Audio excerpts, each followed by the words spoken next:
at me, fellas. Look here. Stand by.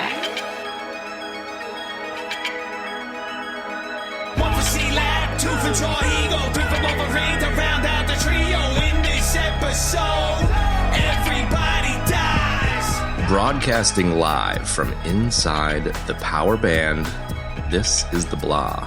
In this episode, everybody dies. I'm your host, Slave 2 Weeks, and I'm joined by my companion, Listener Higgs. Hey. Kevy Kev is away for the week, so we are doing a two for Hawat show. The 90s, I think it was kind of a classic at the time. Maybe it was like appreciated at the time, oft forgotten by many. The Long Kiss Goodnight. Written by Shane Black, which I had not realized until after watching. Sammy Jackson, Geena Davis, Bourne Identity. Quite good. High level. Benny, what do you think? Yeah. My high level is that I had a birthday to go to on Wednesday night and another thing last night. And I meant to watch it at work today. And I pretty much didn't get to do that, so I had to watch it at double speed. Oh, yes. Because I also got out of work. I didn't get home until like 6:30, so I had to literally had to watch it at like double speed just so I could. Ah, you blasted it. I like it. That's something really, that you are very hesitant to do oft, so I appreciate the effort. It's kind of pointless, you know. I mean, I don't really feel like I watched the movie. Yeah. But I did. I'm pretty sure I've seen this before because I did remember the bit where Sam Jackson does the banana. Sure. I remember to drink some coffee, banana. You know. So I put the keys in my left pocket. I put the gun on my right. So my my high level is I'd like to. I enjoyed the 2X enough to want to actually watch it at 1X in the near future. Yeah. Okay. Yeah, I mean, I don't ever really talk about it on the show, but like occasionally, since, my daily responsibilities are such, I have occasions where I rarely get to spend time with my lovely lady lumps. And so sometimes it's like on a Friday evening, she's like, oh, let's watch a movie. And I'm like, okay, knowing inside, I'm like, I have to watch a whole other movie after this. So like I've occasionally had to do the double X just to kind of like preserve my relationship kind of thing. But it definitely like kind of, I mean, it's stating the obvious, but it definitely kind of takes the wind out of the sails of a movie. It's not like impossible to get 80% of the enjoyment out of it. Like it's better than not watching it, which Kev has done, I think, on one occasion. And I've done on one occasion. Remember that time we were doing Weird Science. And I joined the call, and you guys made a crack, you said a line from the movie. I'm like, "What's that from?" And you're like, "The movie that we were supposed to watch this week." And I was like, "I thought we were doing Starship Troopers." That was when we did Tenet Cold. That was our Tenet Cold episode. Anyways, a bit of show lore. Yes, that was many moons ago. Well, many moons ago. You occasionally have to watch one on a 1.5, and I think our audience is probably cringing at the disrespect to cinema, but this one, I don't like doing that. Me neither. I have sped it up to like 1.25. Yeah, just to kind of take the edge off. And that's I'll even only do that if it's absolutely necessary. So having to go 2X was ridiculous. It was like watching, Chipmunks. Like it was just like fast forward. It was hard to hear through the dialogue, really. I mean, I got the gist of what was going on, but I think I watched like the first 20 minutes, 1.5, and then I was like, I'm not going to make it. I can dial it. Not going to make it, man. I was trying to go with 1.25 and skipping ahead 10 seconds through action sequences that don't actually, that aren't really move the story forward, No, it's interesting that you say that because I think one of the random IMDb reviews I saw was the person was loving the movie, but was basically just look, it's one of those 90s action movies where the plot's not really important. It's just it's about the the journey, so to speak. And so it's not necessarily a bad example of being able to keep up with it. Like there's not necessarily a lot going on. I mean, in terms of like my high level, like I'll actually in a world first, I'll do a high nugget just because a high nugget. I like it's a high nugget. Because I think it's relevant. Because I was watching the movie and I was like, this is like super Bourne Identity-ish with like a sprinkling of Hannah. And like, I actually also in an off-screen death confused this with La Femme Nikita, which actually is not a reference to this. There's a other movie with Bridget Fonda that is. So whatever, I'm dead. Right. Yeah. But the high nugget here is that evidently the Bourne Identity book was written in 1980-ish, if not 80 itself. And so Shane Black actually like lifted directly from that idea for this. So it actually is lifting straight from prior to the Bourne Identity movie being made. So it's kind of cool. It's kind of a cool little nugget. That tracks because, it's the same, It's, very same similar. scenario. Yeah. The forgetful spy. Yeah, and 96. I don't know. And I think like there's another kind of higher level element, which was a quote by, I think it was Shane Black. So, not Shane Black, sorry, Rennie Harlan, the director, who we know from the legendary Criterion Collection Driven, starring Sylvester Stallone, that the Stallones came on for. I got you a little car. That's it, Kathy. He was married to Davis at the time here, and his previous movie was some pirate thing that went to shit, the biggest flop in history. And so they think that that's why this didn't do well. And then they also were really trying to push for female action heroine style movies. And I guess the studio is trying to turn it into a Stallone movie.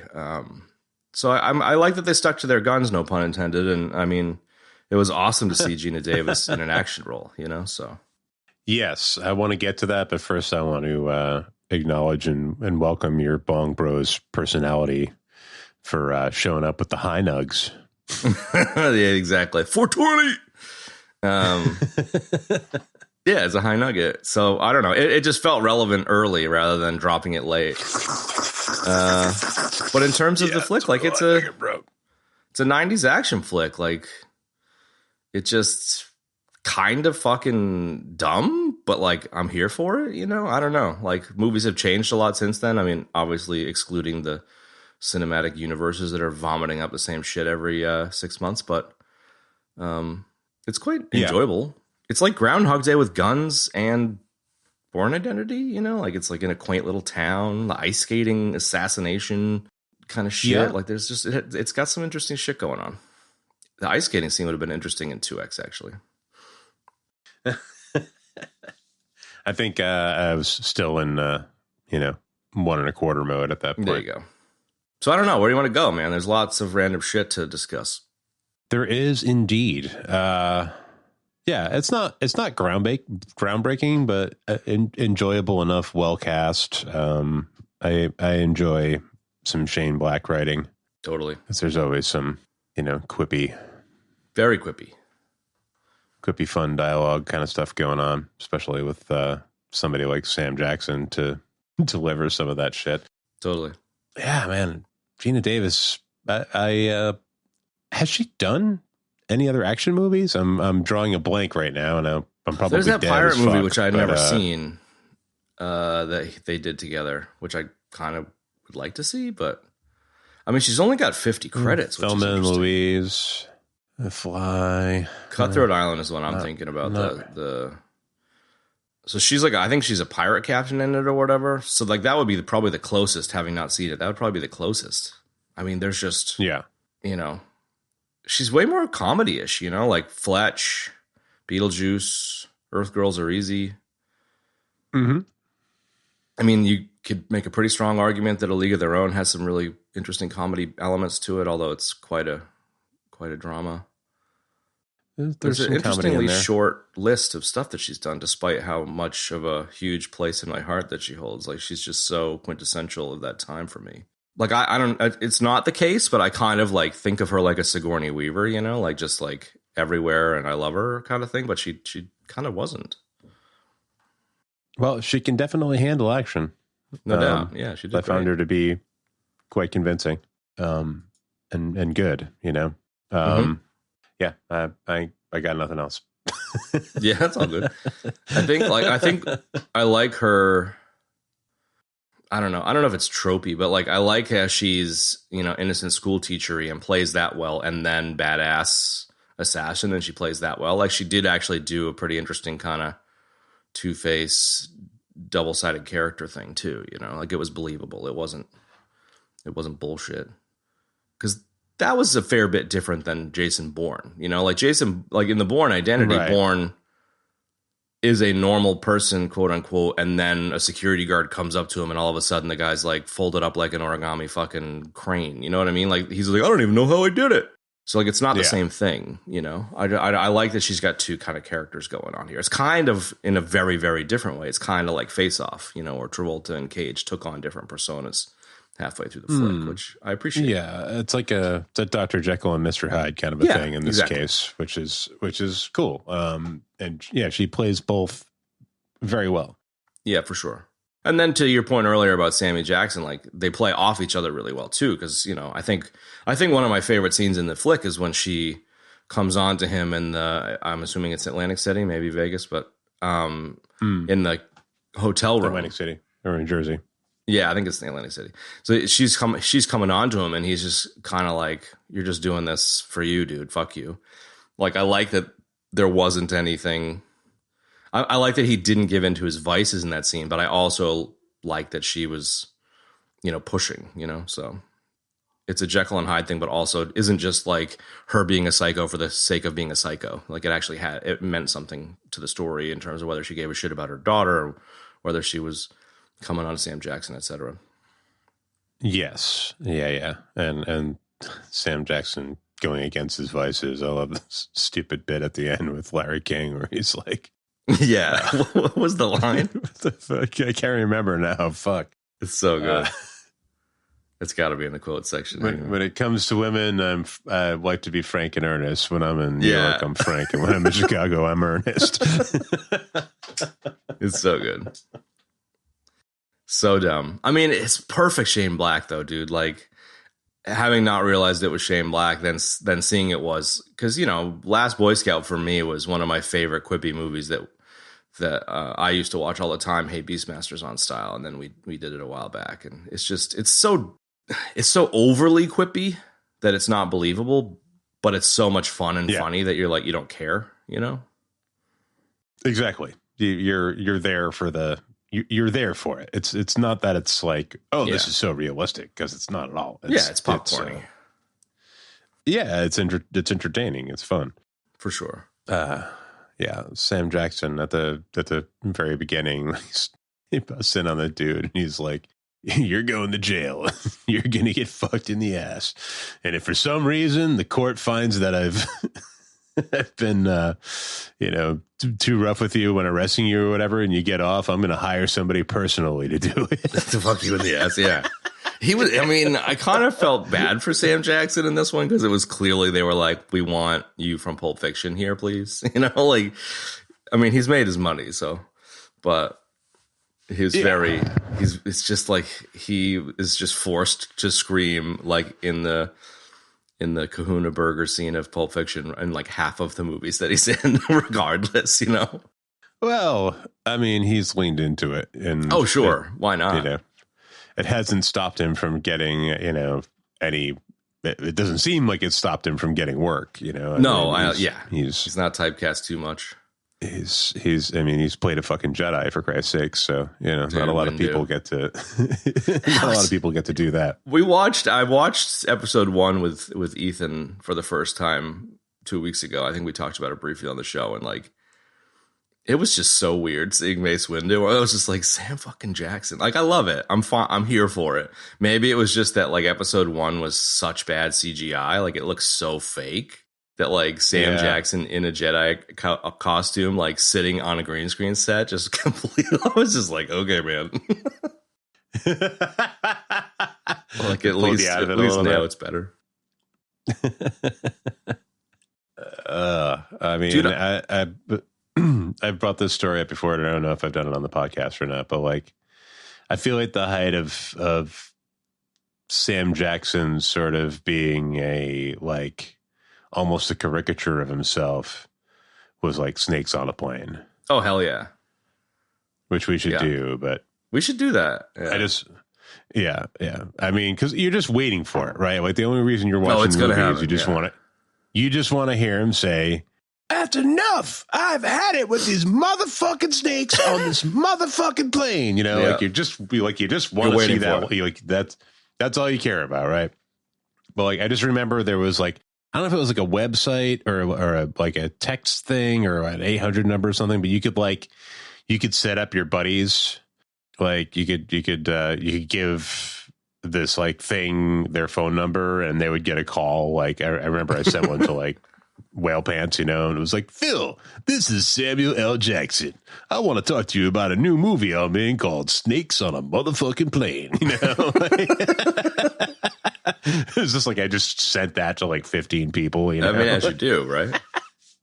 as you do. I love that. But yeah, like I feel that's like some peak Sam Jackson. That's up there, man. For me, I think I have a special nostalgia for the book "Go the Fuck to Sleep." Have you ever seen that book? Yes. I am aware of this. I haven't. I mean, I don't have it, but I.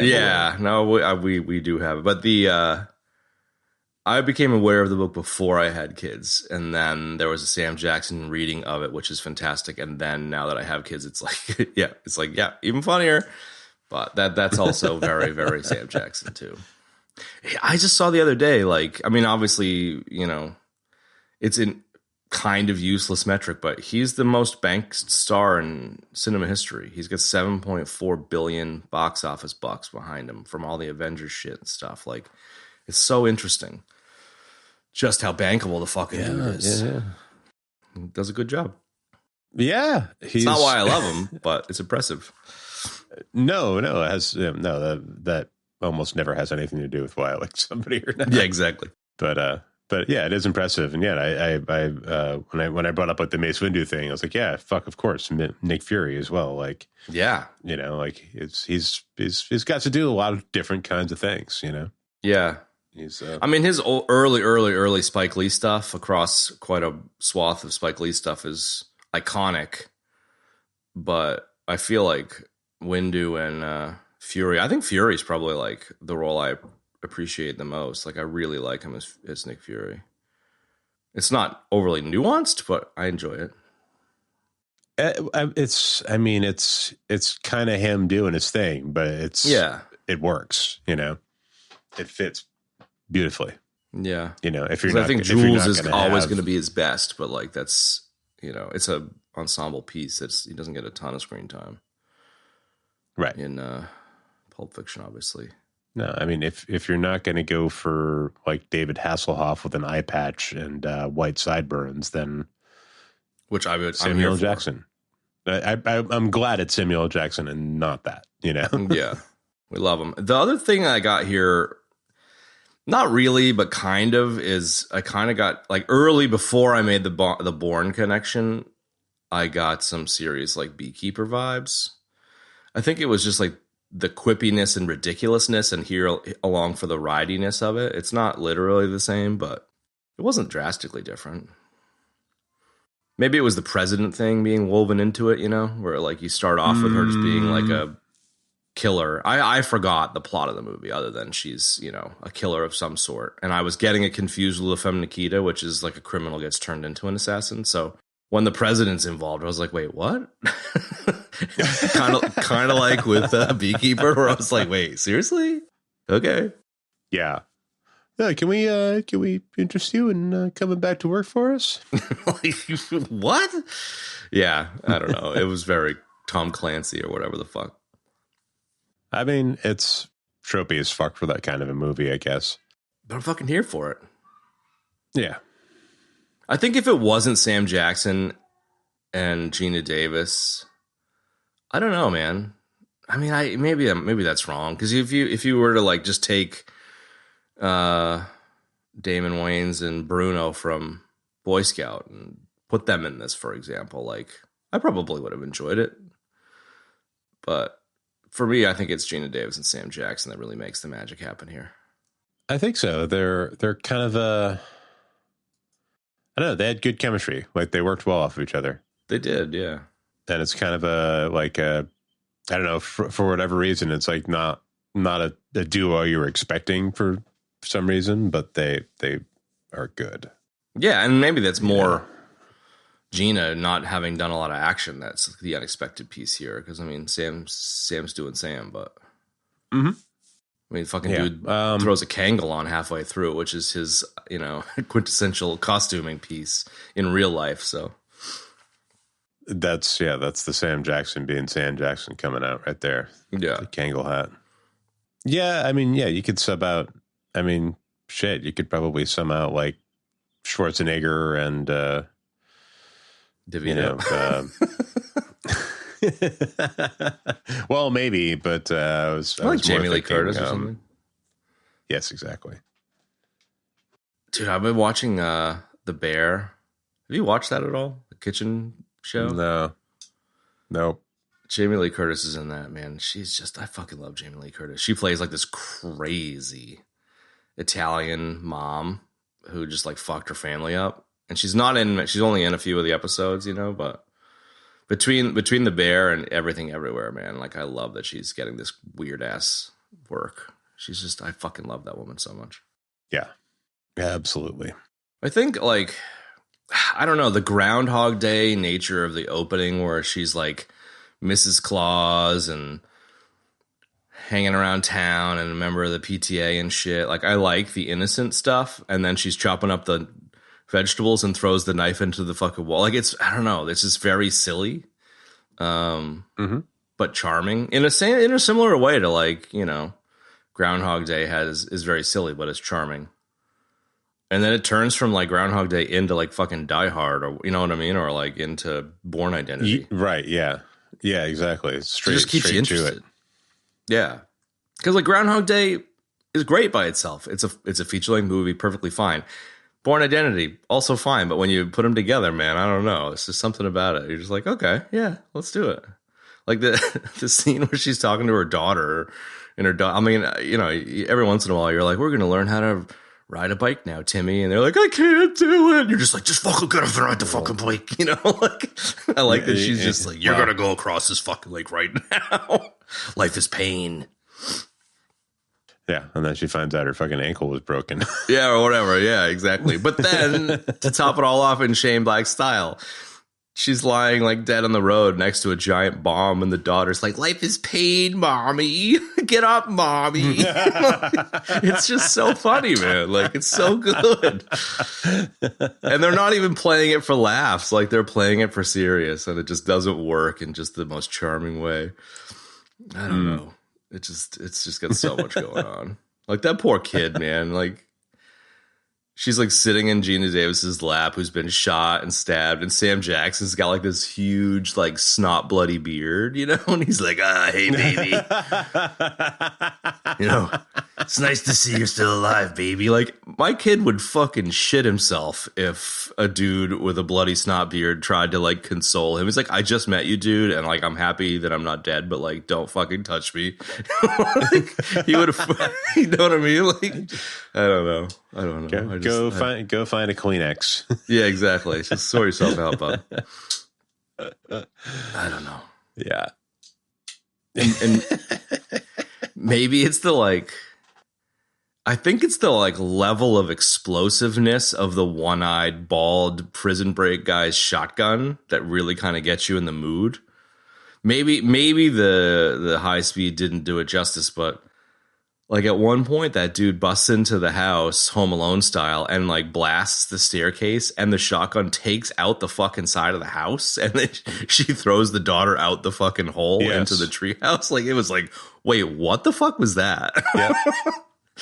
It was very, very silly. I don't know. That shot to the wall was like really weird. I was like, for a minute, I was like, it looked like a blaster shot. It looked like it made like a weird, like was it like an over under scenario where there was like a grenade launcher or something, and they just approached it in like a weird way or whatever. But yeah, I was like, whoa, are we like drifting into sci-fi here? There were a couple. Split second. I think it was bad. I think it was bad CGI or not, or like bad. whatever effects, because it was like the Death Star blowing up. You know what I mean? Like it was just a shotgun to the staircase, the wainscoting of a house. You know, like it wasn't a big deal, but it just blows the fucking ass out of that house. Took it right the fuck out. Yeah. But the explosion was just like layered on. Like they just like put another layer of film on top of it, of an explosion going off. And you're like, okay, I guess that's believable. Yeah. 30 seconds later, he's chasing her through the house, and she blocks a shot with a refrigerator door. Yeah, exactly. Yeah. Exactly. And it's fine. So something was up there. I love the stupid shotgun blast of the house that then she throws the kid into the treehouse with. Like, I'm here for that. Just whips the kid out there. I'm here for it, but it was pretty funny. The fucking by the scruff of the neck and the seat of the pants. That's it. And then her husband watches her just like completely annihilate some dude, like WWE style, on the floor of the kitchen. You know, she basically suplexes a guy. Oh yeah, it was fucking great. I don't know. Death by meringue. Just talking about it, it's just, I don't know. It's just has so much silly shit going on that I'm just really here for it. Yeah. The more we talk about it, the more I'm like, I fucking wish I had just watched that at the time. That's all right. Watch it this week. Yeah, I don't know. It's got some stormtrooper-y shit going on too. Like maybe this is just like a long lost Star Wars movie, but the scene in the train station, bus station, whatever the fuck, like it's kind of the passport office embassy scene from Bourne, where, you know, the assassins come to fucking kill her. Wasn't it a bar? I don't know what the fuck I'm even talking about. But like all these dudes have like, there's like 9 dudes with machine guns. And like they're just fucking spraying the place, man. And like Geena Davis and Samuel Jackson are like strolling through the middle of it all, like doop doop doop doop doop. I just love the trope of never being able to hit the plot proof hero, plot armored hero. So that's like after she calls Brian Cox or whatever. Yeah, yeah. I can't remember if it's at the scene where she runs into the creepy dude at the bar, her ex boyfriend dude, or not. I think it is. Yeah, he's like surprised that she doesn't recognize him, and then he's like, "All right, everybody, let's fucking kill him." But for whatever reason, it's like I think it's a bar, but then I think it's a bus station, but then I think I don't give a fuck. Why am I even still talking about this? It's somewhere. It's a bar in a bus station. It's a bus station bar. Are there bus station bars? And if there are not, why are there not bus station bars? Maybe that's really where I'm driving at here. Are there bus station bars? I mean, if there ever was a place that needed a bar, it's a bus station. Just to help you like mitigate the depression and misery of being in a bus station. Yeah. It just seems like there should be a bar in a bus station. Like there's bars in airports. I don't know. Maybe we're onto something here. Right. And you know, I really don't like any type of public transportation, but no. I would much rather fly than be on a bus. Sure. Buses are miserable. Yeah, they suck. I feel like a bus station bar should be like a Dunkin' that has nips, you know? Like it doesn't need to be fancy. It's a Dunkin' with sneaky nips on the you're like, can I get a coffee with a couple of nips of vodka, please? I'm getting on a fucking bus. You're like, can I get a Mitch Hennessy? And they give you like a medium coffee with like brandy and that's what I'm saying. And a Bear Claw. What's the shit that people always put fucking Baileys? Put in yeah, it's like brandy and Baileys and and you get like a Bear Claw. Yeah, exactly. I want to see like, you know, you can level it up. You with a little wink. Ding. Yeah. You can get your Baileys in your coffee, but they actually like just jam a nip into the donut too. So like you could like eat around it and finish it off with a shot. Ooh, alcohol. Not in the donut hole. I'm talking about like in like a Bear Claw, like in the guts of it, you know? Yeah, no. What was it was Cherry 2000, that weird bar where they're like, I don't remember. Remind me. Give me a shot of tequila and a jelly donut. What? I don't remember that. That's amazing. I kind of like the idea of having like a nip of vodka in a Bear Claw, and it looks kind of like a paper bag. It's like a little paper bag flask thing. It's a donut flask. You can like eat the flask element of the nip. We're onto something here for sure. Interesting. It's like one of those weird cakes with the little prize in it, and yeah, exactly. So that's what they were at Dunkin' here, and then the assassins came in. They were at special Dunkin'. We were nodding a wink and a secret handshake. Yeah, and you get you get a beer claw with a nip inside of it, and some Baileys in your coffee. You get killed, and then guys come out of nowhere with automatic weapons. They run up fucking stairs. They can't get away. They run upstairs. Sam Jackson, where are we gonna go? Oh, I don't know. Geena Davis, fucking assassin, down the hallway, shoots the glass, jumps out of a fucking, as they're running down the hallway, this is a 3 fucking story building. Like, you gotta have the exposition. Jumps out the window, machine guns a fucking lake outside, and lands in the water. Like, you can't tell me that wasn't the most Bruce fucking Willis shit ever. It was very Bruce Willis. Not gonna lie. So Die Hard, it wasn't even funny. Yeah, this was she was very McClane. Yeah. That's what I'm saying. Once things got going. Her name is Samantha Kane as well, so I think it's Samantha McClane from now on. That's how I'm referring to it. I mean, if they were going to gender swap Die Hard, right? Geena Davis would be a good choice. She'd kill it. I could see her, scrabbling around on the glass in bare feet, and 100%. And bitching about it. She'd do a good job. Mm-hmm. I feel like, I don't know. I feel like that's almost inevitable now. They'll do they probably wait till Bruno passes or whatever, but I feel like a Die Hard reboot, Ghostbusters, whatever style, where with like a female lead would be interesting. And or complete dog shit. It's a very fine line, as with many reboots. I mean, it obviously won't be good just because they gender swap the role, but of course, if they can find the right people to do it, yeah, I'm for it. But Geena Davis would have killed it. She basically does it here and does a great job. Yeah, I don't know. And Sam Jackson, I mean, maybe the reason that the connection is so good here is because at almost the same time this movie was being shot, you had the second best Die Hard movie with Sam Jackson in it, so you got like an A to B. It's like an A/B test. You can watch them side by side and really get a feel for it, Ooh, interesting. We got to do that one, dude. We haven't done that one. I think we've been saving it for like, Bruce Miss or some shit, but we keep skipping it. It's like, it's such a good fucking movie. Keep forgetting. Yeah. Yeah. We keep forgetting that we're leaving the best ones on the table. Yeah. So I don't know. It was just fucking silly, man. I love it. Machine gunning up a fucking pond. Give me a break. So good. Like, it's like Fargo-ish. Yeah. There's so much ice, snow driving. Yep. Christmas in, I don't know, the tri-state area. Yeah. I kind of got like Minnesota vibes, but it's very much Jersey or whatever, huh? Yeah. Well, they ended up in Jersey. So one would presume they were upstate somewhat close to that. Whatever. Somewhat close to the tri-state area.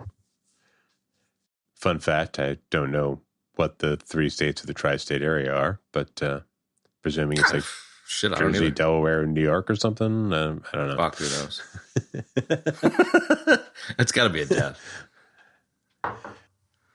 Oh, dude, if you sat me down and gave me a map of the states and told me to write the states in it, I wouldn't be able to do it. I just don't give a shit. I could probably get 80% of the way there, but there's a lot of rectangles out there. New York, New Jersey, and Connecticut. Oh, there you go. All right, then. That makes sense. Yeah, that does, I suppose. I was also smoking an awful lot of weed when we were doing geography class at school and stuff, so that's probably a factor here. Yeah, I mean, I think besides the square ones, you could probably show me the shape of a state and I could tell you what it is. But it's the square ones. It's the fucking square. What do you want me to do? The square ones by themselves, nah. It's probably a Dakota. Who gives a shit?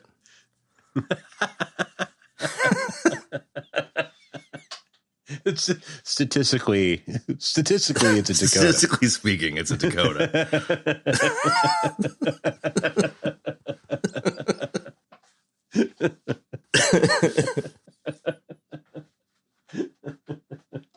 And henceforth, who gives a fuck? And who gives a fuck?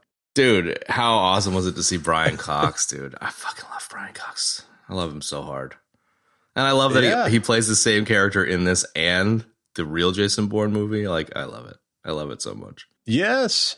Yeah, I mean, it's he's not around for long, but No, but he's always great. and he goes out in style, man. You know, like he's prosthetic drowned Brian Cox. You know, that's like a that's like a prop that you get from the prop store auction that you have at your house, and people are like, yes, yes. Why do you have an Drowned Brian aquarium Cox. in your atrium with Brian Cox in it?" You'd be like, "What? You haven't seen Long Kiss Goodnight?" Reach into his pants. He's got a surprise for you.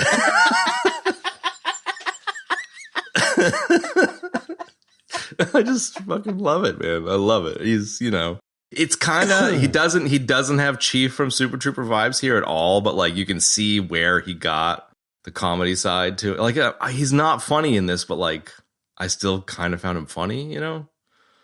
Yeah, we don't like it's not that he's not believable as a very accomplished spy assassin, but he kind of is not believable.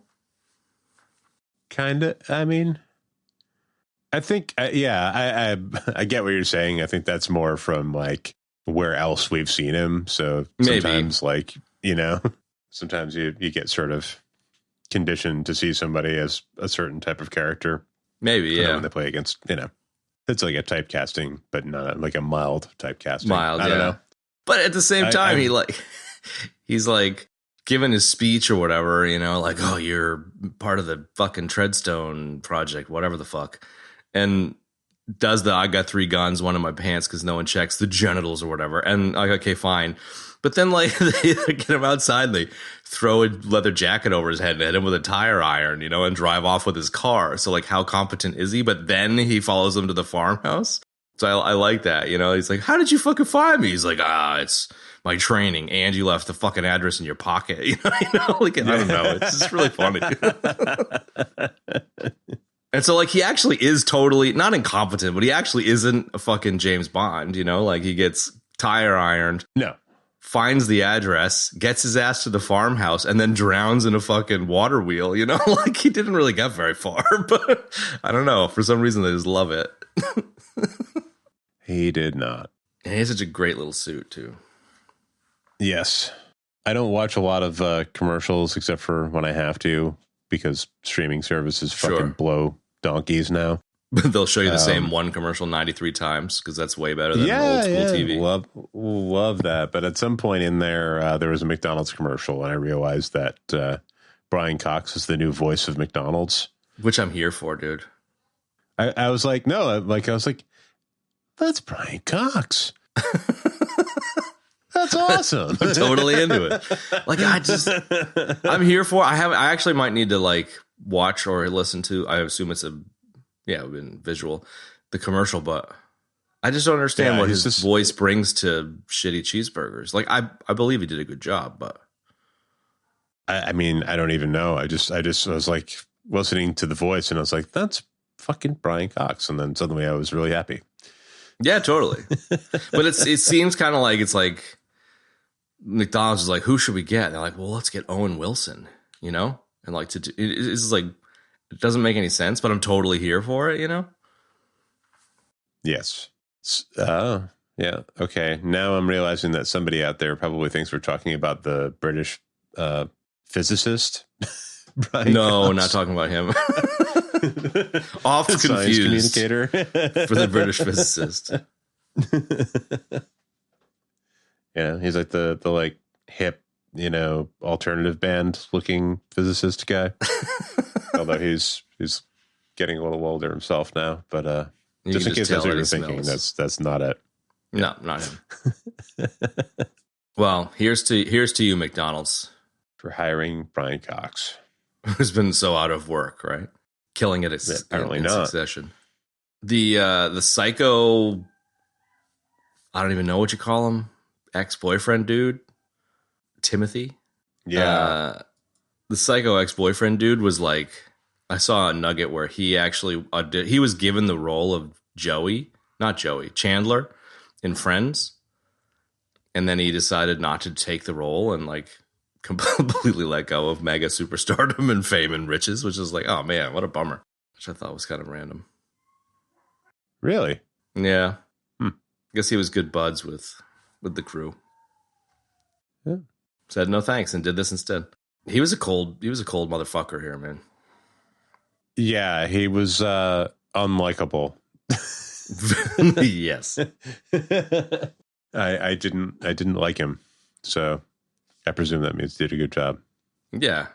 I think like they hammed it up. Like everything was kind of dialed up to 11, but I appreciated Shane Black's willingness to have him find out that it's his daughter in the meat locker scene and just being like, oh, well, fuck it. Let's kill her. You know, like he's that much of a piece of shit that he's like, nah, just kill her.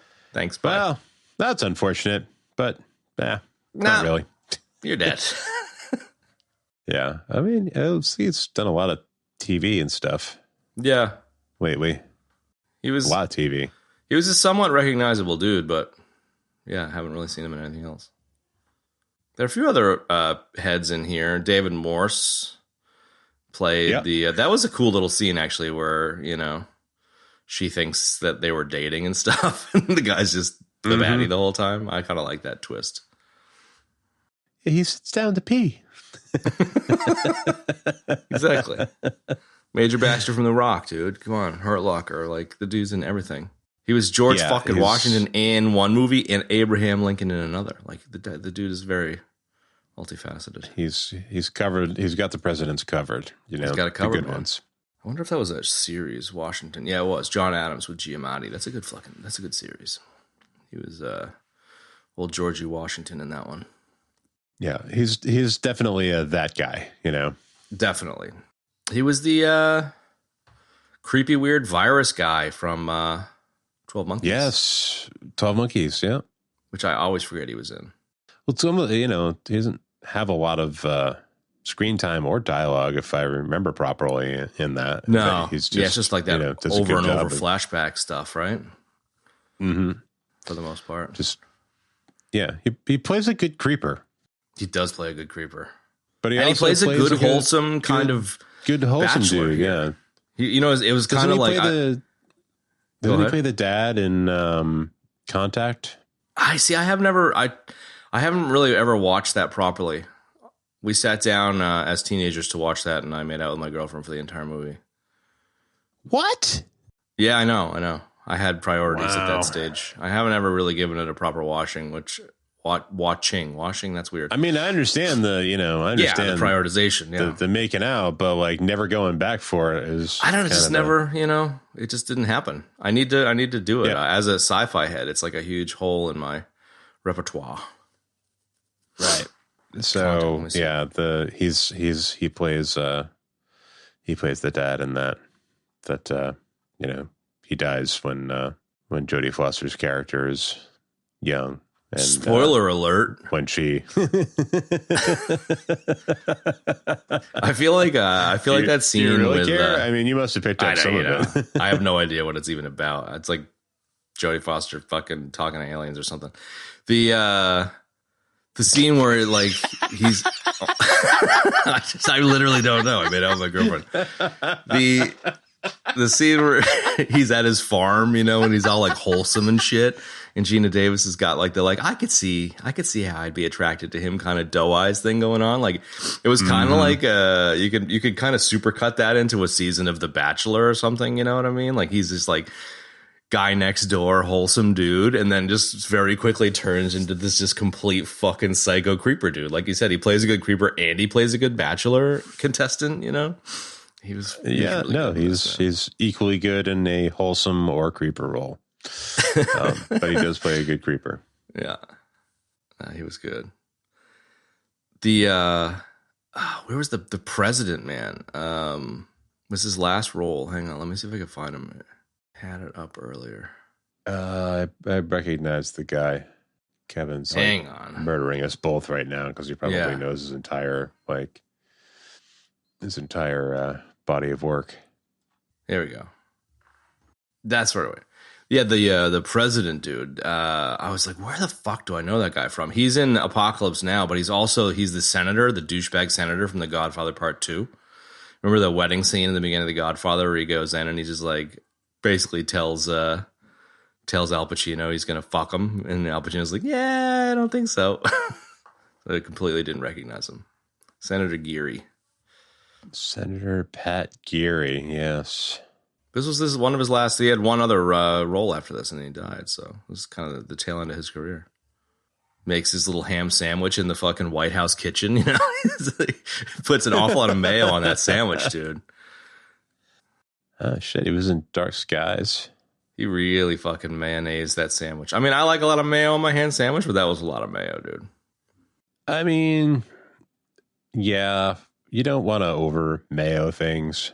I mean, I've actually been doing a double mayo on the bread. This is actually a worthy cul-de-sac here. So Okay.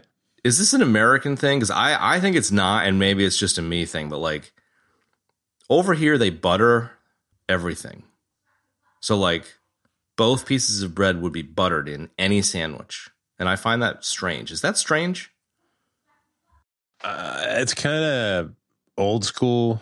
Because I feel like you don't butter a sandwich. I mean, maybe, I don't know if you want to butter one. I don't know. It just seems weird, to butter the sandwich and then mayo the sandwich. Why would you do that? I don't understand that. I'm sure it tastes good. I wouldn't do that. I have nothing against butter, by the way. Oh, same. I don't know. My mom used to make a ham and cheese sandwich, and she would put butter on one side and mustard on the other. And I always thought that was weird when I was a kid. It is weird, but it kind of makes sense. I was just nobody else had butter on their sandwich. So, yeah. I mean, it's a lot of extra. I don't know. I mean, I could see it being integral to the sandwich. There's nothing wrong with a moist sandwich. Nobody likes a dry sandwich, but it's what method? Do you know what I mean? I don't know. It's weird, but it's not weird. And I just don't know if it's me or not. But I just feel like buttering the shit out of a sandwich is not really something that's as common for me growing up. No. I'd rather go double mayo. Calls for it. Yeah, sure. You know, you got to have butter for a grilled cheese. Although some people use mayo for that. Bread, 100%. I think... but you don't butter the inside of a grilled cheese. You know what I'm saying? That's just fucking... You butter the outside of the grilled cheese. For instance, I definitely would not put butter on a tuna sandwich. No, agreed. Yeah. But I think that they would. I think they would over here, and that's weird. It doesn't make any. Yeah, I don't know. I might put butter on I don't know, a roast beef sandwich, depending on how it was. But would you though? I don't know. I don't know if I would. I mean, now that I'm thinking about it, I might, because it would probably be good. But I'm going to do it right now. Ordinarily, no, I probably wouldn't. I mean, if I was in a situation like a collegey kind of apartment-y, dormy situation where I had limited condiments available, by all means, I would go to the butter. But it's not traditional for me. I would do, mayo or whatever, I'm not a mustard guy, but a mustard, whatever. Yeah, see, I would probably go mayo on one side and mustard on the other for almost... Seems totally reasonable. Almost any sandwich. You got the best of both worlds going on. You could, you kind of got a bit of both going on. You got a little, Dijonnaise thing happening, but... totally. But the Dijonnaise happens during the chew. Exactly. Yeah. No, I'm down with that. That seems like an advanced technique. Yeah, it seems like an advanced technique. Then the mustard hits the top of your palate and, you get that nice zing. Bada bing, bada boom. Bada bing, bada fucking boom, man. Anyways, yeah, that's my butter cul-de-sac. I don't want to yuck anybody's yum here, but yeah, the butter thing, no, it's not something I've seen a lot. Yeah, that's what I'm saying. Whatever, man. I'm here for the butter. I don't mind the butter, but it was just kind of a thing. But, G.D. Spradlin, which is the best name ever, who plays the president here, put a lot of fucking mayo on his sandwich. And I get it. Ham can be dry, especially leftover Christmas ham from the White House confectionery. But yeah, hey, you do you, boo. Maybe he just really likes mayonnaise. Maybe. Fun fact: the guy that I work for most of the time hates mayonnaise. Hates it. That is a fun fact. Without any context, that's a great fact. If you show up with something that has mayonnaise in it and he smells it, he dry heaves. Really? Yeah, he's that that. unreasonably grossed out by mayonnaise. Okay. The thought, it never happened, but the thought was that somebody would get like yogurt and put it in like an empty mayo container and just show up and like just start eating it by the spoonful. Totally. I like that idea, like vanilla yogurt or something. Just to make him cringe. Just to fuck with him. I feel like there's some deep trauma there that I don't need to know about, but I find that kind of funny and kind of sad. Like, it's kind of a bummer for him. It's one of those, like, some people are really grossed out by mayo. Like they'll fucking flip out. Like, no mayo. You know? Next time you see him, tell him that you told me about it, and I'm a mayo on a hot dog kind of guy.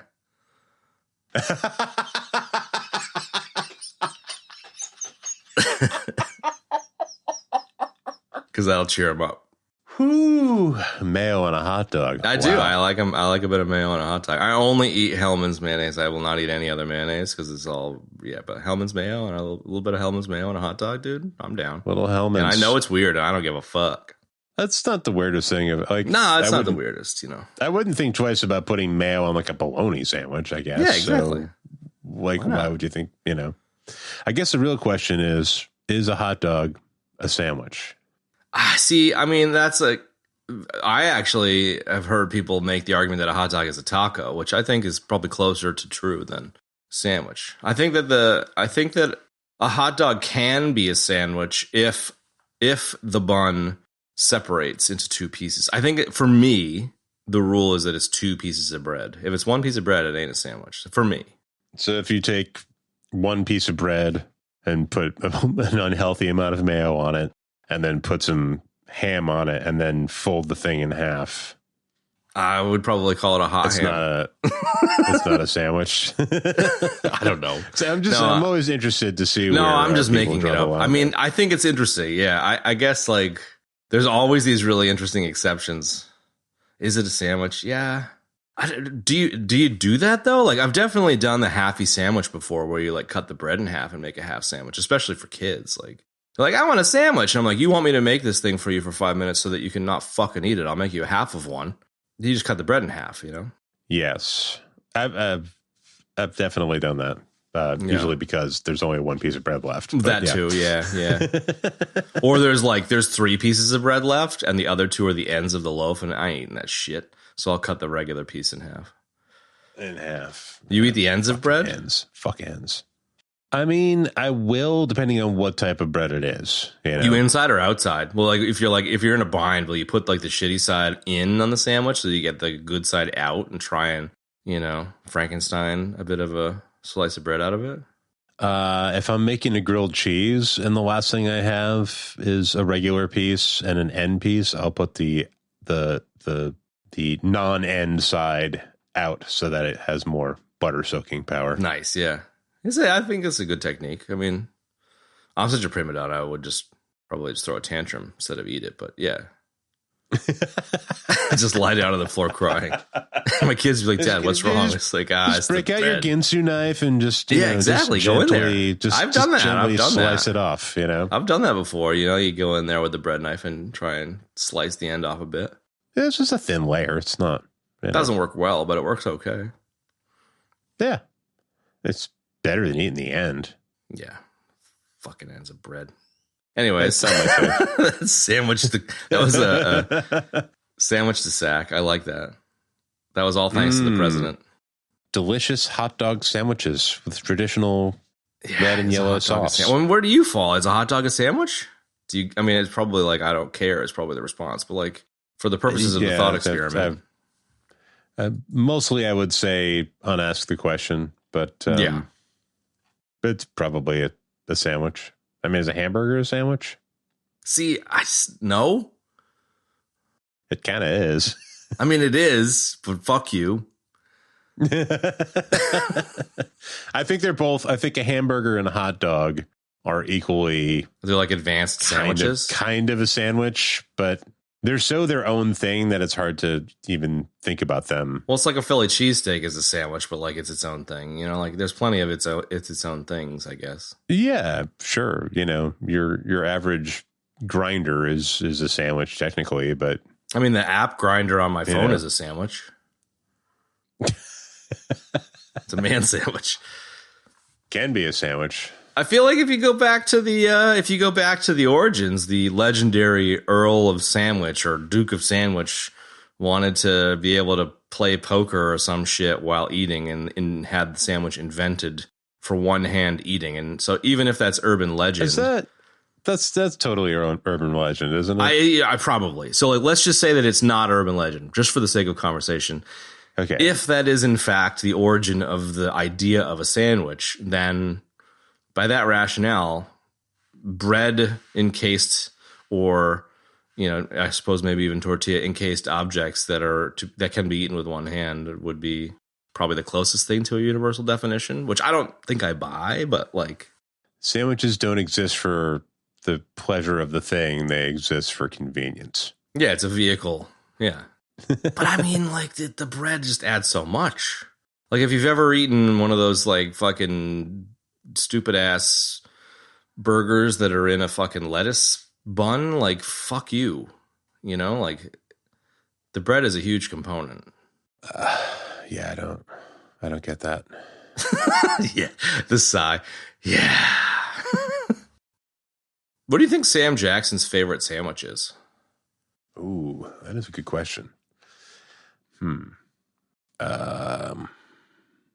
You know, I'm tempted to say like, I don't know, maybe like pulled pork, you know? Sure. Like a barbecue kind of a situation, maybe. But then, you know, like it might be something like kooky, like you know, like a croque monsieur, you know? Dude, you know he only busts that shit out. Can I get you anything, Mr. Jackson? Yeah, a croque monsieur, please. Yeah, give me a croque monsieur. I love that you bust out a croque monsieur. You know, or maybe a Monte Cristo, you know? Maybe, you know?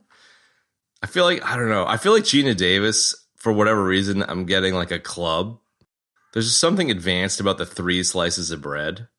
It's, you know, it's kind of a sophisticated sandwich. It's sophisticated. It's really just a BLT with an additional meat, but you know, hey man, the fact that it's cut into, you know, 4 slices and held with a little, you know, toothpicks, it's sort of like a sandwich as like hors d'oeuvres or hors d'oeuvres, you know. It's, totally, dude. Back from the 1950s era of hosting, in the same genre as the weird gelatin shit, but edible. Anyways, whatever. I want to see him eat I want to see Sam Jackson. I want to know Sam Jackson's sandwich. I don't think it would be like a Reuben. I don't think it would be like a pastrami. It might be a pastrami. Maybe. I mean, he spends a lot of time in New York. Could be. Hang on, I'm going to ask an AI.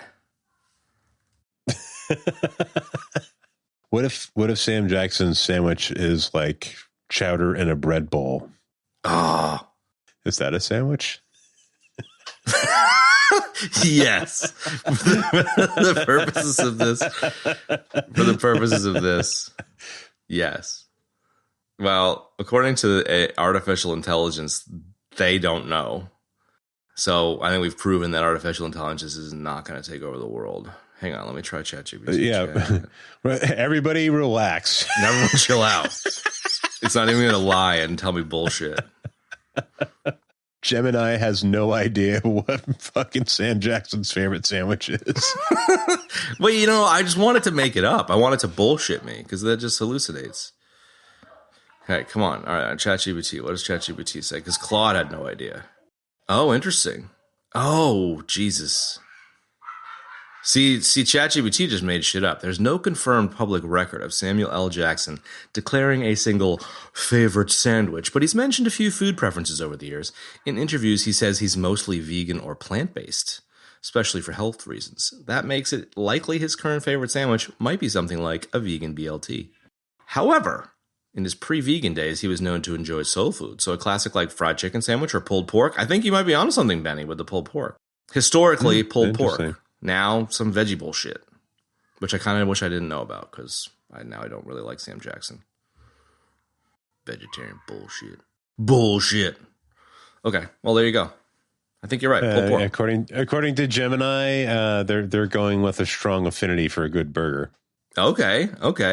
with pretty much exactly the same, like, while Samuel L. Jackson has a memorable scene eating a big kahuna burger in Pulp Fiction, that's a fictional Just burger from making the shit movie, up. not necessarily his personal favorite sandwich. Based on interviews, Samuel L. Jackson has expressed the love for a tasty burger and even has promoted an Omaze campaign where someone could win a chance to eat a Royale with cheese with But him. I think the most interesting... Also the most adopted interesting, a plant-based diet. yeah, but the thing that's between the lines there is I think Gemini thinks a burger is a sandwich. So fuck you, Gemini. You didn't ask it what his favorite burger was. You asked what his favorite fucking sandwich was. See, maybe we should be afraid because even the artificial intelligence just think burgers are sandwiches. I got a canned response for is a hot dog a sandwich. What does it It say? was ready for that. It just gives you arguments for one or the other. Boring. So yeah, that was the president. That was the president's ham sandwich corner. The president's ham sandwich. That was the title of this movie. That also happened to star Geena Davis, Starring Geena Davis and Samuel L. Jackson. I don't know. It actually, like back to the topic at hand, I kind of have to like say that I found it interesting that this was made in 96, and it was very like 9/11 adjacent. It was like saying that the World Trade Center thing could have been staged to get budget increases and like all the conspiracy theory shit, and then it being like blamed on a Muslim dude that they kept on ice. It was kind of wild at how close to the mark, aside from the conspiracy shit, the weird subplot was. Yeah, hence why the conspiracy shit exists. Right. A lot of it is like just adjacent to the truth enough to be believable until you pick it apart. Exactly. It's pretty fucked up, like fucking CIA dude needs a budget. And so he's going to go kill a fucking town full of people. It's like, okay, man. And he brings the girl a doll. He's like, I'm not a total monster. He's like, fuck you, Timothy. Oh, false flag attacks. Fucking oldest trick in the book. Oldest trick in the book. Oh, the fucking thing. And at one stage, she's talking to Timothy, the guy. Yeah, in the cooler.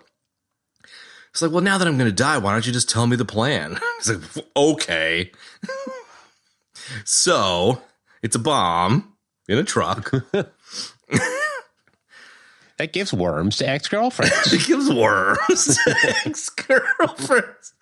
I knew I was on a vibe there. I couldn't put it together fast enough. She's driving through fucking town, flips the truck over. Her fucking daughter gets into the side of the truck. Like it is just trope after trope after trope. Yeah. And I'm so here for it.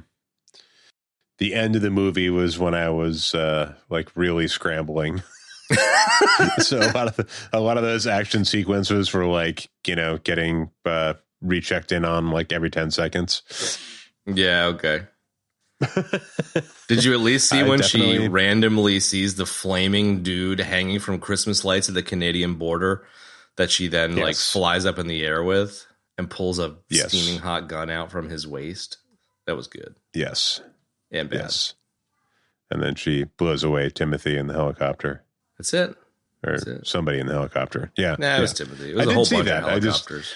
It just wasn't like the last sort of action sequence wasn't very context rich for me. Nah, I mean, there wasn't much context, to be fair. There was we're kind of very firmly, I think, entering into bits and bobs territory. But like, as a parent, I really enjoyed the scene where she's dying next to a bomb and is like, Caitlin, just go. Just run, honey. Just go. And just like a real kid would, the kid gets like 100 feet away and then turns around scared and comes back. And it's like, I just told you to fucking just listen to what I fucking say, Caitlin. You don't need to know the context, Caitlin. Just fucking, holy shit, Caitlin, just fucking go.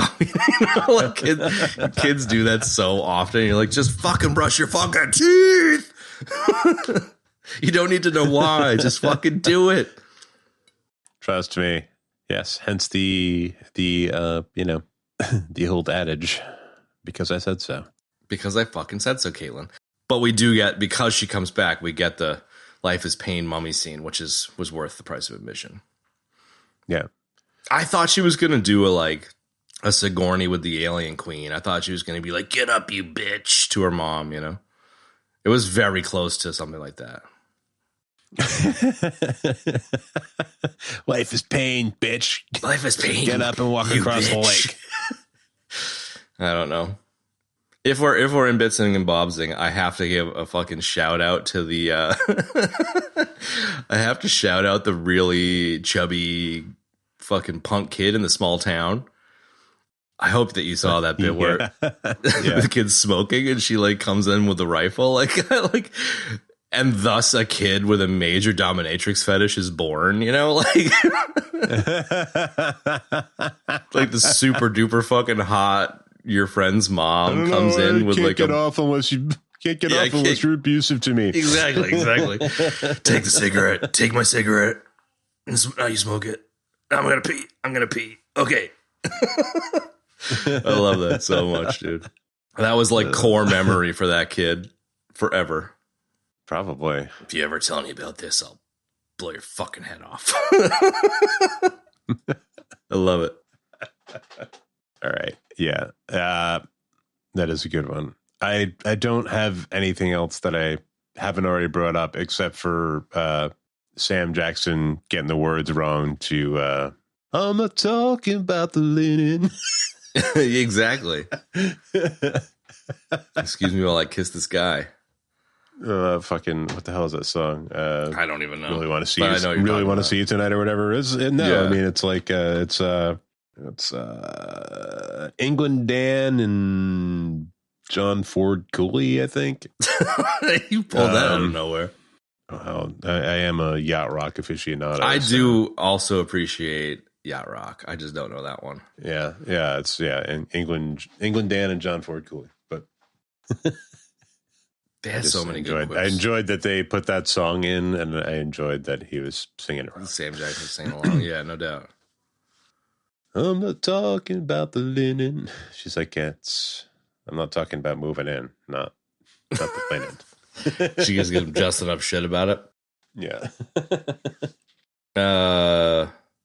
Ice skating, speed skating across the... I mean, like, it's so dumb. Sam Jackson's chasing away the bad guys across the small New Jersey, whatever town. And she's like, I'm just going to put on the ice skates because I know that this entire town is a giant central ice lake in it and I could skate across. Like, it's so dumb and I love it. I love it so fucking hard. And then she takes them out. It's so dumb. She was supposed to do like some crazy like triple axle flip where like in the air upside down she shoots the guys and they couldn't quite shoot it believably enough, but evidently on the DVD there's a deleted scene.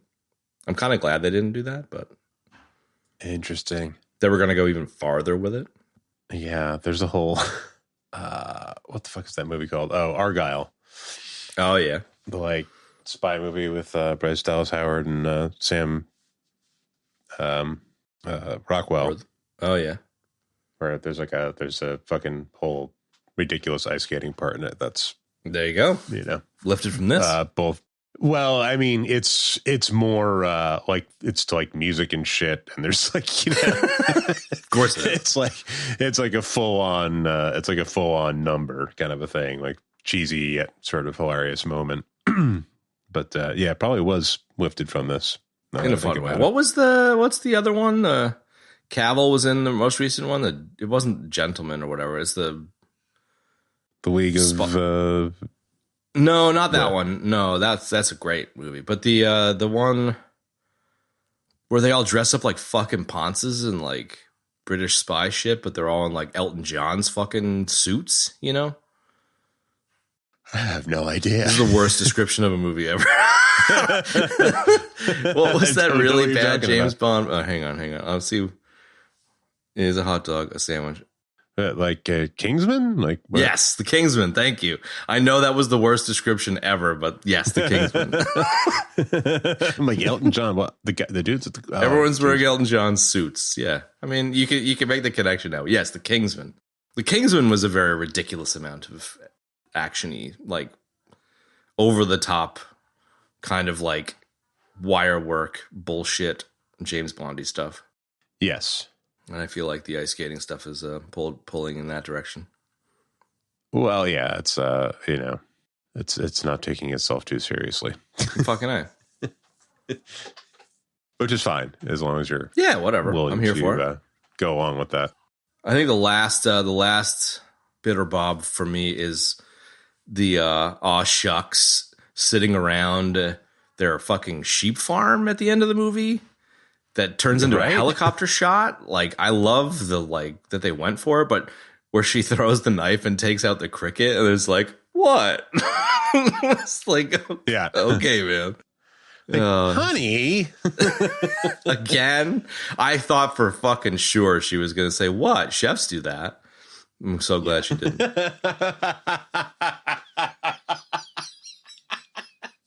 Oh, man. I don't know, man. Yep. You got any other bobs, nuggety bobs, bits, nuggety bits, high nuggets? No, I'll let you know when I watch it in 1X. Yeah, right. Hang on, I'm going to go watch the actual movie. Watch it at normal speed. The only nugget I think that's not really a nugget, but is worth sharing with the class is both Sam Jackson and Geena Davis have said that this was the favorite character they've ever played. Really? Whether it's still or always is and has been, I like that they both loved making the movie. Like it's nice to hear, you know? Yeah, it is cool.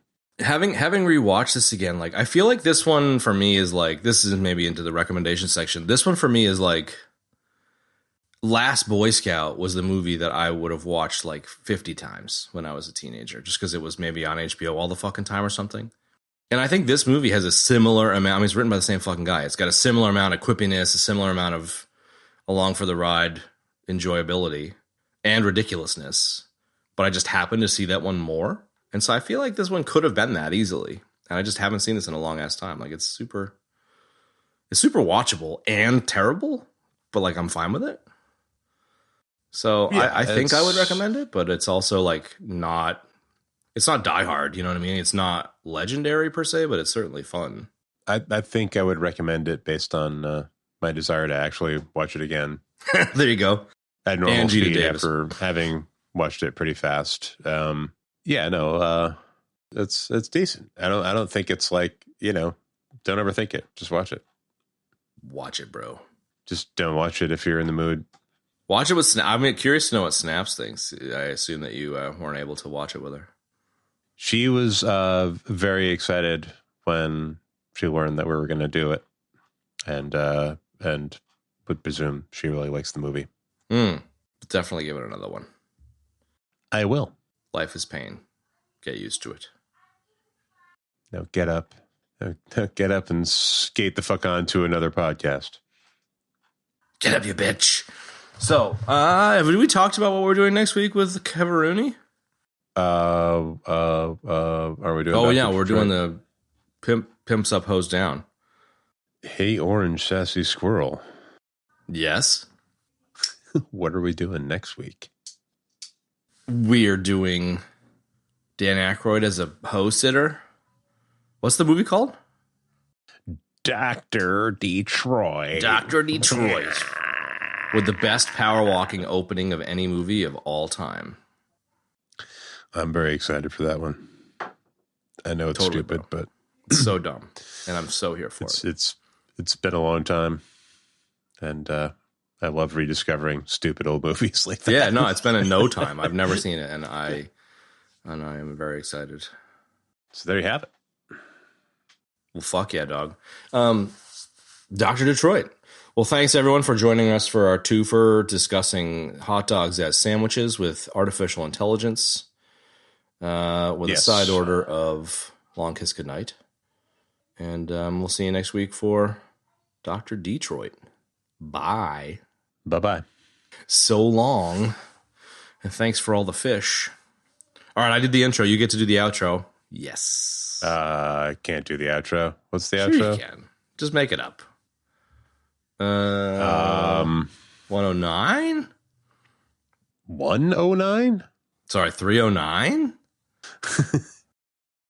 I'm dead. Oh, we didn't do deaths. Oh, yeah. I didn't. People died. Notes. I don't remember. I just died right there, so fuck it. There was some deaths. Yeah. You had contact death. I did have a contact death. I don't know. Some other death earlier. I had a contact high with my high nugget. Yeah. Fucking high nugget. Fucking. Yeah, bro. High nugget came over from Bong Bros. Bros. All right, you want me to do the outro then? I'll do the outro. I literally have no idea what I don't even know. I kind of want you to do it because of how bad it'll be. And that's going to wrap up this week's episode, folks. I'm trying to do my best, Kev. There you go. Not really. Appreciate you guys sticking with us for all these years. We really love shooting the shit with y'all and sharing stupid memes on Instagram and stuff. Like, honestly, with all of the heartfeltness in the universe, thank you. We love you. If you would like to not read the show notes because we haven't done them in a year, you can go to ebd.fm/episodes/309. If you'd like to join us on the grams, we are at EBD Podcast. If you wouldn't mind taking a moment to tell someone that you know that might like the show about it, that'd be awesome. And or hit us up with a review on whatever platform you use. That'd be also super helpful. Ultimately, we just love that you listen to us shoot the shit about sandwiches for half an hour. Thanks for joining us for Long Kiss Goodnight, and we'll see you next week for Dr. Detroit. Bye-bye. One for C-Lab, two for Troy Eagle, three for Wolverine to round out the trio. In this episode, everybody dies.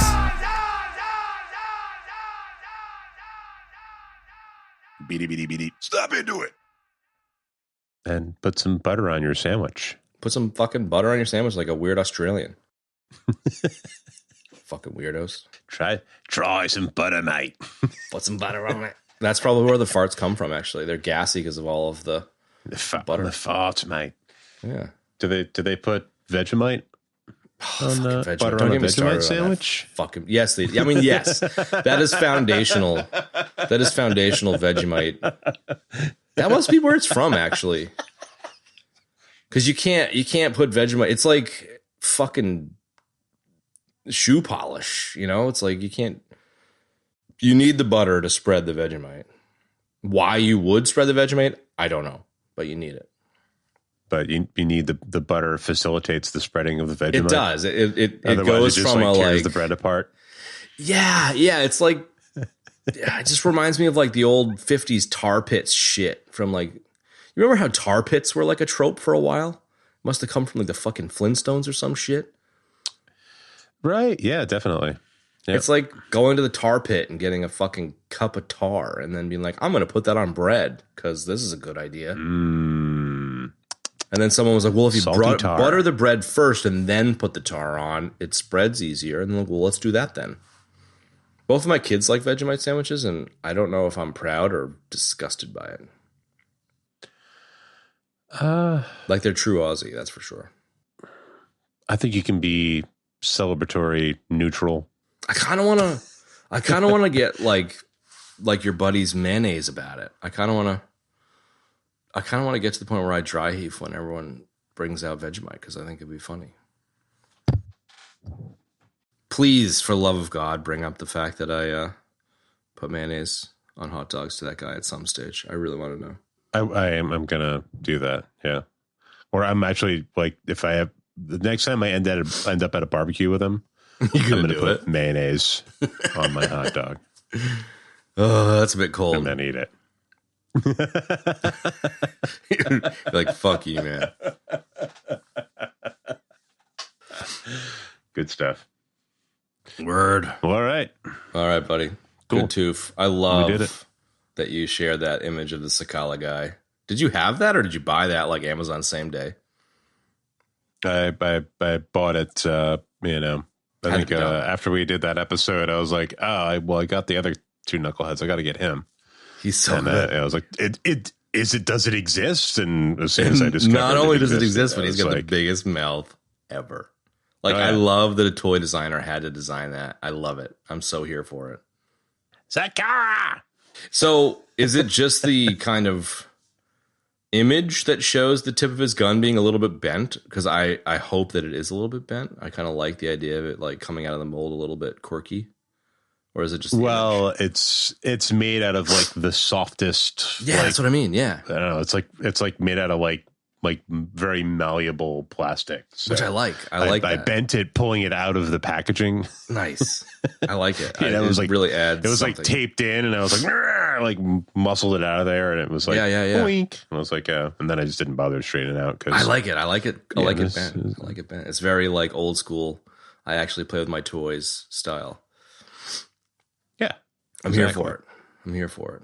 Exactly. So nicely done. Yeah. Get great satisfaction. And I'm just looking at him there with fucking giant gob. Just that motherfucker could put away a sandwich. Yeah.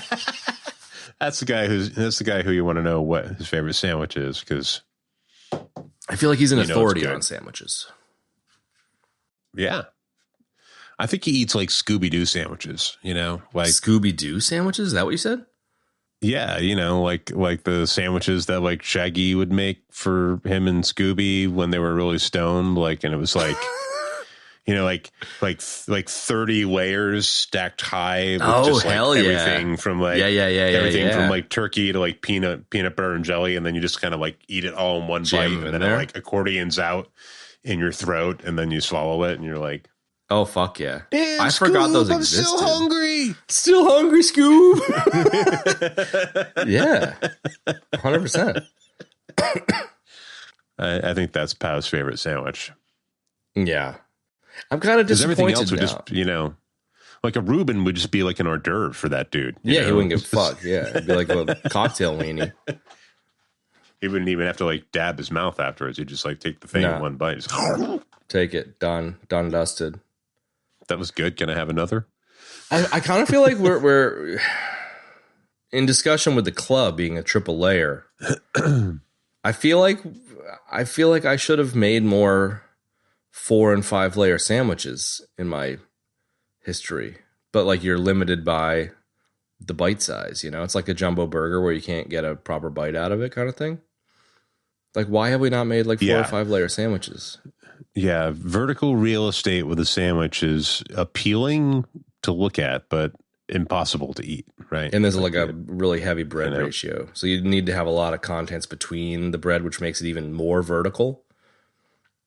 Yeah, exactly. Unless you're my boy Pow, like you don't have you're vertical real estate. Yeah. You can't open your mouth wide enough to appreciate deal with that.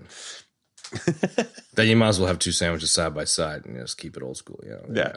Well, you know what happens with sandwiches like that? The first thing somebody does before they eat it is they fucking squash the shit out of it so they can actually eat it. It's like the burger squash. Like I'm not against it, but I don't know. I just don't do it.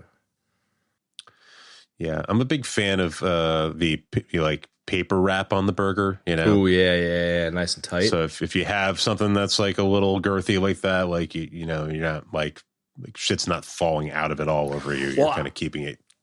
If it's done properly, it keeps it all in there, right? That's it. I've had a conversation with someone once about cutting a burger, and I'm anti-burger cut, and I'm all about like I called it the pinball effect, where you hold the burger with all the fingers except for your pinky, and your pinky's kind of like the pinball things, and they can kind of keep the contents of the burger in, So like without the paper. It's kind of like pinball flippers, You're actively keeping the stuff in there, like yeah. And you're like ding ding ding ding ding ding ding ding. Yeah. I'd almost go with like the crab eating like the crab eating technique. Crabs have all those weird little mouth parts like that like keep like the predator rearranging and stuffing things into their mouth hole while they're like going, like it's like busy. All these weird little busy parts. You know what you just figured out? You just figured out when cybernetic implants happen. That's the first thing I'm getting I'm getting a crab jaw so I can eat giant burgers. Can you do that in Cyberpunk 2077? Because I'm doing that. That's the first thing I'm doing. Yeah, no, they don't. Yeah, no. It's sadly not very rich in terms of like the types of like, That's cosmetic and actual implants you can get, but I like the I like the idea of like it. taking inspiration from the Sakala guy to cybernetically enhance my ability to eat large sandwiches and burgers. There you go. Like that seems like a good use of cybernetics. Like if you're going to do it, installed on my face. Yeah, whatever. I'll just replace the whole chewing apparatus with like a wood chipper. Sure. Only it's still like enjoyable to eat, but it's just easier. Just like you can figure it out. Get a couple industrial designers involved. You can figure it out. All right. On that note. Oh, that was good. I like that. We really wanted to talk about sandwiches tonight, apparently. I guess. I kind of maybe I'm going to do a sandwich for lunch or something. Yeah, you can't get a good. We've had this conversation. You can't get a good sandwich over here. It's so disappointing. That's just. I mean, it's a fucking sandwich. I know. They have like really hard bread. It's like it's not complicated. It's like you leave like a hoagie roll, like a sub roll. You leave it out for a few days until it gets like fucking hard, and then put some. It's just like it's so disappointing. I don't know. Like it's a travesty. Like stale bread is like a. It's not stale.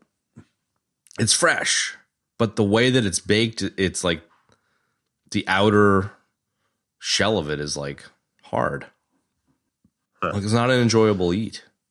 Like you don't want it too chewy, but you don't want it too fucking hard either. No, I mean I do like it to good chew, but you don't want a crouton. That's what I mean. It's not quite like that, but yeah. I like a nice, like fresh French bread that has like a toothy, crispy kind of, Sure. But I like that just for like to eat, Like I'm not as big about making a sandwich with it. They'll do like the Frenchy like slice of brie with ham in it, and like on occasion, sure, yeah. But it's not even that. It's like I don't even know. I don't even know how to describe it. Like it sounds like a 3/4 of the way to a crouton. But no, it's not. It's not like crunchy like that. It's like a sub roll, but there's like I don't know, like a paper thin layer of firmness. Like it's not crunchy stale. It's like just firm. I don't know. Next time I come to America, I'm going to like bring some of the bread and I'll bring it to you. Because I can't even explain it. It's just the most disappointing fucking roll. I won't even bring you the sandwich. I'll just bring you a piece of the bread. And you'd be like, yeah, fine, Slab, but like this bread's like 2 days old and it's stale. I'm like, no, this is fresh. This is what it tastes like fresh. This is fresh. Wow. Yeah, that seems tragic. It is tragic. And you can't, they only eat white fucking bread over here too. Like you can't even get like a multigrain bread that's any good. I don't even know. It's a fucking debacle. Wow. Like don't even think about asking for rye because like I've seen rye on occasion, but yeah, same. I actually genuinely, if you were like, I'll give you $100 if you could bring back a loaf of rye bread within 30 minutes. I don't even know how I would do it. I don't know. You could probably do it. Fucking ask for pumpernickel. Yeah, same. Or like, what is it? Marbled breads or. Yeah, that's weird, man. That's again, that is tragic. It's when they ask you, like, oh, do you like living on a strip? Like, I do. And like, what don't you like? And I always forget. And now I'm just gonna be like, sandwiches. I'm like, what? Like, yeah, it's fucking sandwiches, man. And it's a few things like, I mean, it's Oreo double stuffs. Double stuffs are in now. 5 years ago when we started the show, you couldn't get a double stuff, and you sent me some, and that was fantastic. Now you can get double stuffs. Now you can get double stuffs. But interestingly, though, like that's good. They're evolving. But we actually like. It's really interesting because we get the dregs of the world's foodstuffs. So in a very random scenario, her office is like a high corporate office downtown in one of the towers. Like cool, whatever. It's like a very like suited and booted commercial real estate, like mega corp. and they had a large footprint. And for whatever reason, someone offered the Aboriginal Chamber of Commerce, which isn't actually the Aboriginal Chamber of Commerce, but it's a group of Aboriginal people that say they're the Chamber of Commerce, offered to have them like their office in our office. It's like, you guys can come and take whatever, 5-6 desks and whatever. Like, we'll give you some space for free and whatever. So like, cool. Mm-hmm. And one of the ladies that works there is, I guess she's Maori, so not indigenous to Australia, but indigenous to New Zealand. And her family is big in the kiwi trade. And I guess she's been trying to like do like a business dehydrating kiwis or some shit. And so they were having a conversation about kiwi fruit. And they were just basically saying that like an Australian has never had a real kiwi fruit before, because all of the kiwi fruit gets sent to America and all of the B grade kiwi fruit gets sent to Australia. And it's like 100% true. And I think it's the same thing with the Oreos, with the double stuffed Oreos, dude. Like, every single time I buy double stuffed Oreos, I open the sleeve and at least one of the Oreos has one of the Oreo cookies flipped upside down. So like, it was like assembled like the bread we were talking about, where you have like the inside outside. What? Yeah, like it's like a defective Oreo. It's like they fucked it up in the factory and they sleeve them all up and ship them to convict fucking Australia for us to like eat these B grade Oreos. They take like the shitty Hydrox fucking cookies and just put them in the Oreo packaging. I guess. But I mean, it's a legit double stuff, but it's inside out. Like, one of the layers is on wrong, you know? So I think we get like these weird B grade foodstuffs, you know? So like, it's not the same, but it's kind of good enough, I guess. Like, it's fine. The double stuffs are fine. Dunk them in milk. It tastes like an Oreo, but it's an inside out Oreo. B grade kiwis. Like, I don't know. Maybe it's because they found out we eat Vegemite, so they're just like, well, they won't even fucking know if we send them the bullshit. So just send them the bullshit. They'll have no idea. And it's true. We don't. I don't know. Have you seen the sandwiches they eat? Fucking Jesus. Send them the inside out Oreos. They'll fucking buy them. Anyways. Oh, man. That's too funny. That's my story. I'm sticking to it. It's tough. I mean, you know, living on Nantucket, there's, you know, there's some great food here, but like the basic stuff just sucks. Yeah. Like, you know, there's just not a good pizza joint. There's just not really not even like really a good burger joint. No. You know, like you can go anywhere and get like a big fat pub burger kind of a thing. And that's cool sometimes, but like, you know, there's nothing like an In-N-Out or something here. Yeah. You know, like, or fucking dude, Ethan's world was rocked by Five Guys. And there's one in the Darth Mall in Hyannis. Yes. Like, honestly, I watched my son's life change in a Five Guys. I've never seen ecstasy. Literally. Like, he will remember that for the rest of his life. Like, his entire worldview shifted with my burger. I ordered a burger and I was like, do you want one? And his favorite food is cheeseburgers. I was like, do you want one? He's like, no. And then he took a bite of my burger and he didn't give it back. He ate a double fucking cheeseburger. He's like, you can't, no, this is mine. So I hear you, man. Yeah, it's like a Five Guys. That's man. amazing. It's a good burger. That's amazing. I mean, Five Guys is pretty good, but damn, it's not even like the I know. tops, you know. I know. That's what I'm saying. Inside out Oreos, bro. He doesn't even know. He doesn't even know how good food can be. Oh man, poor kid. Well, it's poor kid, but it's also like I look forward to just like shattering his worldview every time we go to like a good burrito place, or you know what I mean? Like you don't even know how good food could be, dude. There's a reason we're all fat fucks in America, my man. Yeah, you have no idea. You don't even know. Come to the dark side. Exactly, man. Come to the Darth Mall and eat a Five Feel Guys. the full power of the burger. Yeah, it's tough, man. It's tough. The Rock is similar in a different way for them. Yeah, there's just a lot of like, you know, it's like, yeah, you can go and get like foie gras, like you fucking, you know, throw a stone and like you trip over it. Like, but you know, just trying to get a good slice of pizza is like, it's tough. Pretty much impossible. Yeah. Yeah. Yeah, I mean, when I was back for Christmas, right? Like, we don't really have deli meat. Deli meat's not really a thing over here, and if it is, it's not like super top quality, you know, like roast beef or whatever. And when I was back on the island, I was really looking forward to like provolone, like a good provolone or whatever, you know, like even just like getting like Swiss fucking cheese it's not like $100 Right. And I was in Stop and Shop and I picked up like the pre-cut packs.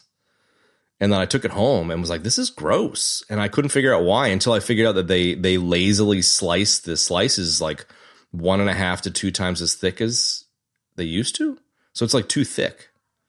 So then I went to the counter and I was like, can you give me some provolone and like cut it thin, dude? You know, like not thin, but like if I feel like you go and you buy the bag of cheese and it's like, here's 3 slices of American and it's like a fucking 3/4 of an inch thick slice times 3, you know, it's like, that's way too fucking much cheese. Yeah. They slice them. They do like the pre-sliced selection. Like, and it's so it's lazy. Like almost an eighth. It's like an eighth of an inch. It Almost is. Sometimes it is. And like, I'm here. I'm a cheese guy, man. You know, have you seen me? I'm a big guy, but like, that's just too much. And it's just to save labor costs. It's like, fucking, come on, dude. What are you doing? I don't know. Yeah, well, that's Stop and Shop for you. So it is Stop and Plop. Fucking Stop and Plop. Yeah, I hear you. Oh, I love it.